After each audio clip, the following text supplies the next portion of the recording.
Hi, I'm Sharon. Welcome to my YouTube channel. Working through previous year's exam papers is an excellent way to revise and prepare for your ABRSM Music Theory exam. I've worked through every single question of every past paper in grades 1 to 5 from 2014 to 2018 to help you to really get to grips with your knowledge of music theory. And even though the exam paper has changed slightly, the older year's papers still provide great revision and exam prep, and I explain the changes to the paper in each video.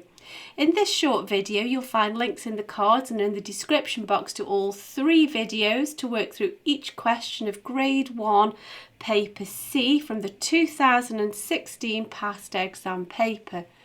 Grade 1 draws upon all of the information in the Music Theory and Practice workbook. If you click on the link to the playlist in the description box, you'll find videos where I work with you step by step through each question in the workbook.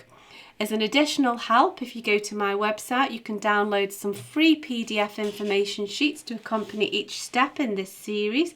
There's also a page on my website with all of my YouTube videos listed there. You can find out about the books that I have available there too. I've written an exam technique guide, how to take your ABRSM Music Theory exam. It's full of tips and hints on how to best be prepared for your exam and also how to make the best use of your time on exam day. So if you visit sharonbale.com, you'll find it all there. If you can give me a like, that would be super, and please do subscribe and share out the videos. Enjoy your studies. See you next time. Bye.